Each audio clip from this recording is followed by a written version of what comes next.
students and my dear friends, I am Dr. Shalini Shukla and today is 17th of September 2021, Friday. Inspiration of the day is the road to success and the road to failure are almost exactly the same. In today's discussion, we are going to cover these articles. Let's start with article number 1 given on page number 4.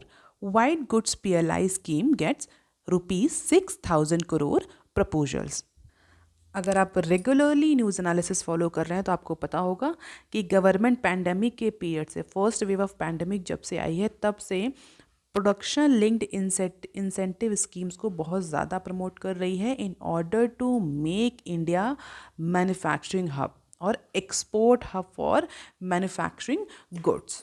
क्योंकि pandemic में जिस तरह से anti China sentiments develop हुए थे और जिस तरह से सप्लाई चेन डिस्टॉर्ट हुई थी, उसको देखते हुए इंडिया ने इस बात को लीवरेज करने की या इस पोजीशन को या इस कंडीशन को या इस सिचुएशन को लीवरेज करने की कोशिश करी और जो कि इंडिया में एक मिसिंग लिंक थी प्राइमरी और टर्शरी सेक्टर के बीच में, दैट इज सेकेंडरी सेक्टर, उसको डेवलप करने की कोशिश की। हालांकि जो करंट गवर्नमेंट है उसका हमेशा से फोकस रहा है मैन्युफैक्चरिंग सेक्टर को डेवलप करने का।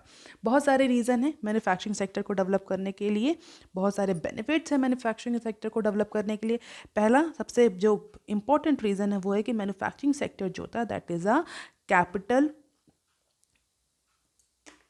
intensive as well as the labor intensive sector. Labor intensive sector means यहाँ पर employment generation ज़्यादा होता है in comparison to other sectors like primary और tertiary.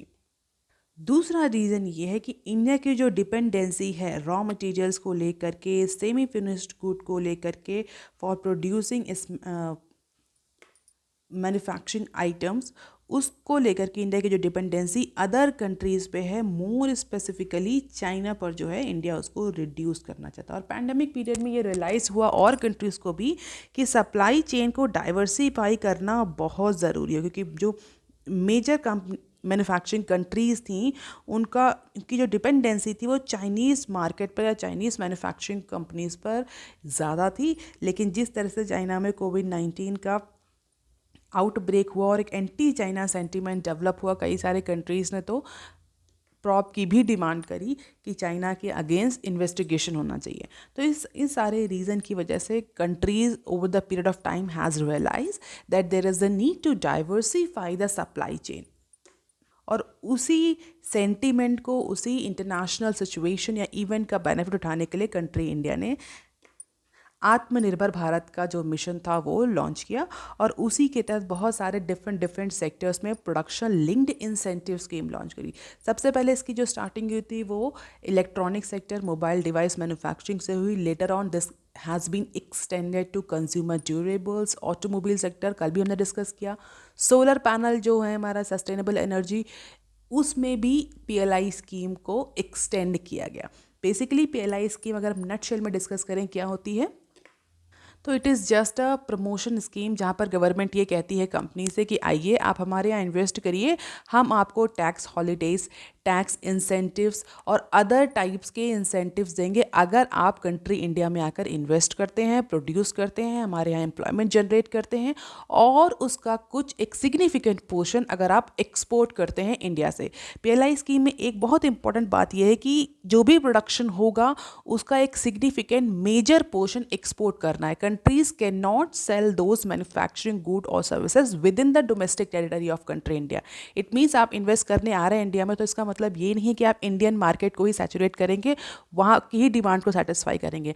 मेजर जो क्लॉज है वो ये है कि जितना आप प्रोड्यूस करेंगे, मैन्युफैक्चरिंग करेंगे, उसका 70 to 80% approximately, it's a average number, आप बाहर एक्सपोर्ट करेंगे जिससे इंडिया एक मैन्युफैक्चरिंग हब की तरह इमर्ज हो सके जस्ट लाइक चाइना। हालांकि इसको लेकर भी हमने कई बार डिस्कशन किया कि चाइना का जिन पर्टिकुलर गुड्स एंड सर्विसेज में फोकस रहा, इंडिया के लिए अब वो फोकस नहीं होना चाहिए क्योंकि टेक्नोलॉजिकल चेंजेस आ चुके हैं।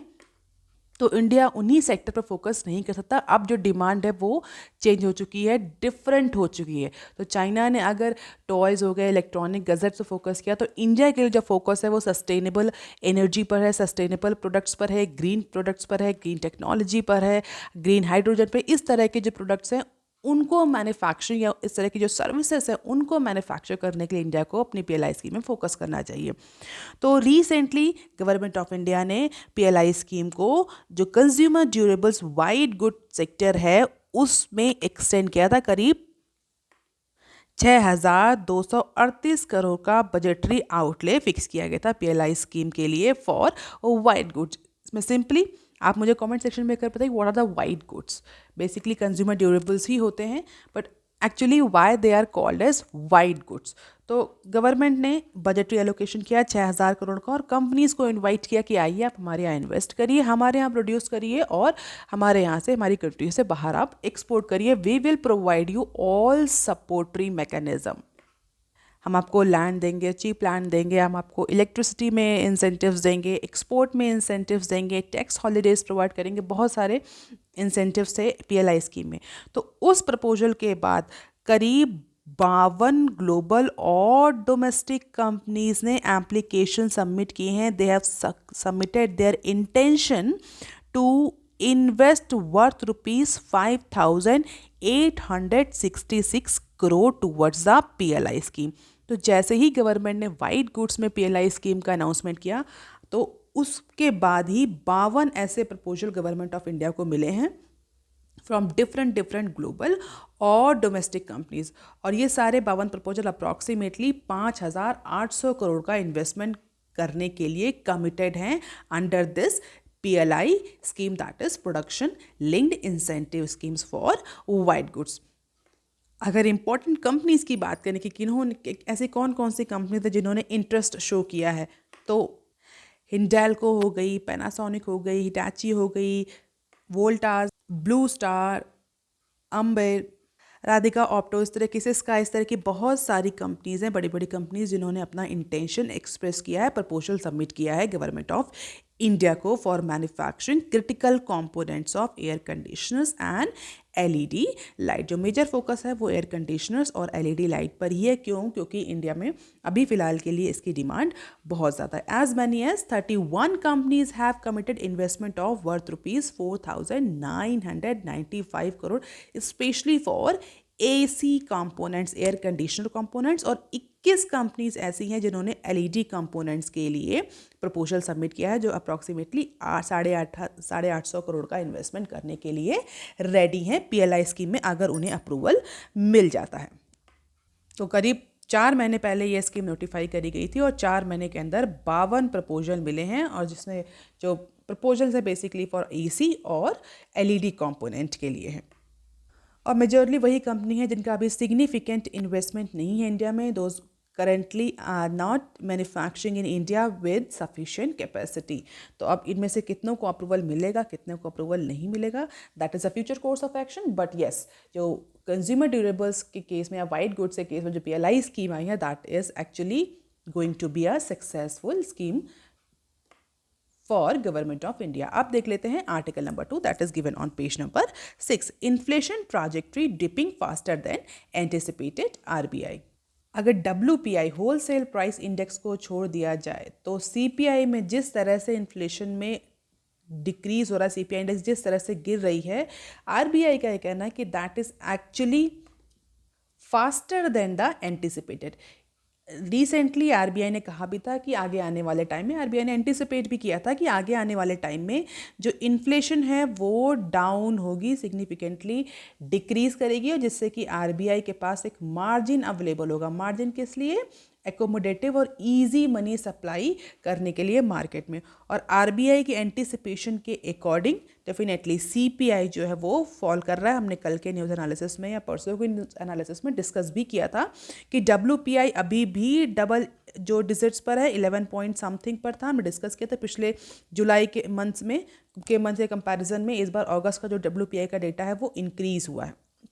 लेकिन अगर कंज्यूमर प्राइस इंडेक्स की बात करें तो कंज्यूमर प्राइस इंडेक्स जो है वो ईज हुआ है in comparison to the last month. और कितना हुआ था? That is 5.3% in the month of August. तो अगस्त के मंथ में जो CPI इन्फ्लेशन इंडेक्स है वो 5.3% तक रहा। और ये जो नंबर है ये आरबीआई के जो एंटिसिपेशन थे, जो आरबीआई की फोरकास्टिंग थी, उससे भी लोअर था. That is why RBI is saying that CPI is easing or lowering than the anticipated pace. RBI ने कितना एंटिसिपेट किया था? आरबीआई ने 5.9 का एंटिसिपेशन किया था कि 5.9 तक सीपीआई रहेगी, कंज्यूमर प्राइस इंडेक्स रहेगा अगस्त के मंथ में, जो कि 5.3 तक आ गया है. और आरबीआई का अभी ये कहना है कि जो ये ट्रेंड है सीपीआई डिक्रीज होने का, this will continue extended into Q3 as well.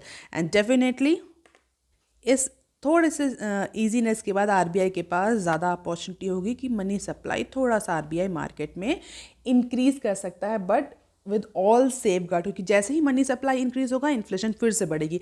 Apart from it, जो अपवर्ड प्रेशर है फ्यूल और जो कोर प्राइजेस हैं हेडलाइन इन्फ्लेशन के, वो अभी फ़िलहाल के लिए कंटिन्यू रहेगा. इट मीन्स फ्यूल के केस में कोई बहुत ज़्यादा इन्फ्लेशन में कमी आरबीआई नहीं एंटिसिपेट कर रहा है. And the task is now is to consolidate these gains and carry them forward in the Q4 as well as per the RBI. तो फिलहाल के लिए आरबीआई जो ये शॉर्ट टर्म डिक्रीज है सीपीआई में, इसको लीवरेज करना चाहता है, इसका बेनिफिट उठाना चाहता है, but with all safe guard. Apart from it, the Deputy Governor of RBI has also said that there is a near-term risk persists for private investment. और इसी को ध्यान में रखते हुए डिप्टी गवर्नर का कहना है कि हमें कोई इमीडिएट क्रैश नहीं चाहिए. We will take all the necessary step to boost the economy, पर बहुत ही सेफ गार्ड और ट्रांसपेरेंट मैनर में. ऐसा नहीं कि इकोनॉमी को स्पीड अप करने के लिए या इकोनॉमिक ग्रोथ की पेस को बढ़ाने के लिए we do not want a crash landing. तो अभी अगर इन्फ्लेशन डाउन हो रही है, we will try to leverage it by adopting the accommodative policies, but with all safe guard, with all safety norms, जिससे कि Q4 तक ये जो ट्रांजिशन है ये कंटिन्यू रहे और जो नेक्स्ट फाइनेंशियल ईयर में उसमें इंडियन इकोनॉमी फुल स्विंग से ग्रो करे. तो ये फिलहाल के लिए आरबीआई का मूव है इन्फ्लेशन को लेकर के. अब देख लेते हैं some other news clips. Government backs NARCL with 30,600 guarantee for 5 years. कल हमने इस पर्टिकुलर प्रपोजल के बारे में डिस्कस किया था और हमने ये भी कहा था कि गवर्नमेंट कल ही इसका अनाउंसमेंट कर देगी. तो फाइनली गवर्नमेंट ने कल थर्सडे को एनएआरसीएल के लिए अनाउंसमेंट कर दिया, जिसमें वही सारे पॉइंट अनाउंस किए जो कि कल हमने न्यूज़ एनालिसिस में डिस्कस किए थे. अगर आप ये जानना चाहते हैं कल का न्यूज़ एनालिसिस आपने मिस किया है एनएआरसीएल को लेकर के, तो आप जा करके उसे वापस से देख सकते हैं. बेसिकली जो की पॉइंट है वो यहाँ पर ये है कि एनएआरसीएल को, जो कि एक नेशनल एसेट रिकंस्ट्रक्शन कंपनी है जिसको इंडियन बैंकिंग एसोसिएशन बैक कर रहा है, उसमें गवर्नमेंट 31,000 करोड़ की गारंटी इंश्योर कर रही है फॉर अपकमिंग 5 years. केवल 5 सालों तक, आगे आने वाले 5 सालों तक गवर्नमेंट 31,000 करोड़ की गारंटी प्रोवाइड करेगी. किसको प्रोवाइड करेगी? एनएआरसीएल के जो इशू सिक्योरिटीज़ होंगी. जैसा कि हमने डिस्कस किया था, अगर एनएआरसीएल कोई बैट लोन खरीदता है तो 15% कैश दे सकता है, अप टू 15% कैश प्रोवाइड करेगा उस लेंडर को. और जो रिमेनिंग पार्ट है 80% तक के लिए जो एनएआरसीएल है वो सिक्योरिटी इशू करेगा. तो जो एनएआरसीएल जो सिक्योरिटी इशू कर रहा है, उसी सिक्योरिटी की गारंटी जो गवर्नमेंट आगे आने वाले 5 सालों तक देगी, वर्थ ₹31,000 करोड़. 5 साल के बाद गवर्नमेंट इस गारंटी को रिवोक कर लेगी. गारंटी देने का मतलब क्या है? इन केस अगर एनएआरसीएल इन जो सिक्योरिटी इशू करी है इसको पे करने से मना कर देता है या पे नहीं कर पाता है, तो गवर्नमेंट लेंडर को पे करेगी. ये गारंटी का बेसिक मतलब है यहाँ पर. तो फिलहाल के लिए गवर्नमेंट ने अनाउंसमेंट कर दिया assets of about 2 trillion to be acquired in phased manner by this national association banking association backed NARCL asset reconstruction company. इसके अलावा बहुत सारे और भी निटी-गिटी के पॉइंट्स हैं. अगर आप किसी बैंकिंग एग्जाम की प्रिपरेशन कर रहे हैं, definitely you must need to go with this news in detail. अब देख लेते हैं next clip. White goods PLI scheme gets 6,000 crore proposal, as we have already discuss this.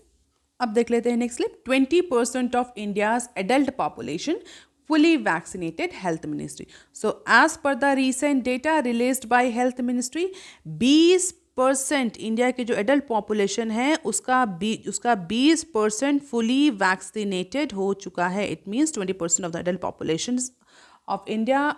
Adult population means person who is above the age of 18 years. तो 20% जो है वो fully vaccinated हो चुके हैं, मतलब वो दोनों डोज कोविड-19 वैक्सीन की ले चुके हैं.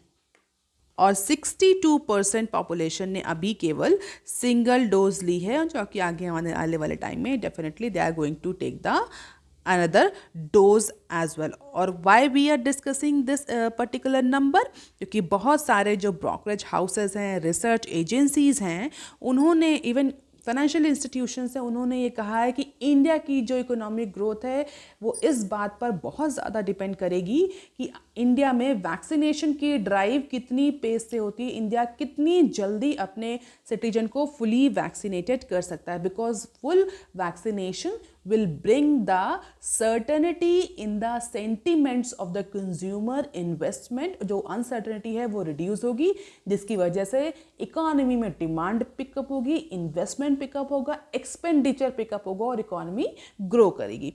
इसीलिए बिजनेस स्टैंडर्ड जैसा न्यूज़पेपर भी कितना वैक्सीनेशन हो चुका है इस डेटा को कवर करता है. Definitely this is a very significant data amid studies indicating waning antibodies for both COVID shields and Covaxin. The government said that booster dose is not the central theme of scientific and public health discussion. कई सारी studies ऐसी भी आ रही हैं कि जो कोविड-19 की जो वैक्सीन्स अवेलेबल, चाहे वो कोविड शील्ड हो चाहे वो कोवैक्सीन्स हो, उनका इफेक्ट थोड़े टाइम बाद मिटिगेट हो रहा है. जो एंटीबॉडीज़ डेवलप हो रही हैं वो वैनिश हो रही हैं. तो there is a need for booster dose. फिलहाल गवर्नमेंट ने इस सारे जो एंटिसिपेशन है उसको क्वैश किया और कहा है कि गवर्नमेंट की अभी फ़िलहाल के लिए बूस्टर डोज के लिए गवर्नमेंट की कोई भी थीम नहीं है. अभी गवर्नमेंट की प्रायोरिटी ये है कि जितने भी एडल्ट पॉपुलेशन है और जितनी भी पॉपुलेशन जो कवरेज है उसमें at least everyone will get the 2 doses or get full vaccinated by the available doses. और अगर स्टेट्स की बात करें तो सबसे पहले जो है वो केरला, या सबसे नंबर 1 पे जो है वो केरला है in terms of percentage. Kerala में 35.06 एडल्ट पॉपुलेशन ने सेकेंड डोज ले ली है, followed by Delhi and Gujarat. अब देख लेते हैं next clip. Moratorium under IBC applies only to corporates debtors not its promoters. Supreme Court ने बहुत क्लेरिफाई कर दिया इस चीज़ को लेकर के कि जो मोराटोरियम प्रोवाइड किया गया था आईबीसी के तहत कोविड-19 की फर्स्ट वेव में, वो मोराटोरियम पीरियड केवल और केवल कॉरपोरेट डेटर्स पर एप्लीकेबल था, केवल उनके लिए ही था. जो प्रमोटर्स हैं उनके वो उस पर्टिकुलर मोराटोरियम पीरियड का बेनिफिट नहीं ले सकते अगर उन्होंने कहीं पर भी पर्सनल गारंटी इन्वोक करी है. Supreme Court has held that moratorium under the provision of IBC which restrained initiation of any fresh proceedings और discontinuation of existing ones apply only to the corporate debtors but does not protect the promoters of the stress companies. और ये decision किस particular case को लेकर गया है? Recently supreme court एक builder home buyer dispute को लिसन कर रही थी या उस पर हेयरिंग चल रही थी, उसको लेकर के फिलहाल के लिए सुप्रीम कोर्ट ने ये डिसीजन दिया है. इसका मतलब जो पर्सनल गारंटी का जो क्लॉज है प्रमोटर्स पर वो एप्लीकेबल होगा. उसके तहत प्रमोटर्स ये नहीं कह सकते कि हमने मोराटोरियम लिया है एज पर द आईबीसी, हमारे अगेंस्ट कोई भी इंसॉल्वेंसी प्रोसीडिंग्स या रिजोल्यूशन प्रोसीडिंग्स इनिशिएट नहीं होनी चाहिए. So that's all for today, students. If you want lecture PDF, you can join my Telegram channel. You can also follow me on other social media platforms. If you have any query and suggestion, please write on comment section below. Like, share and subscribe. Thank you.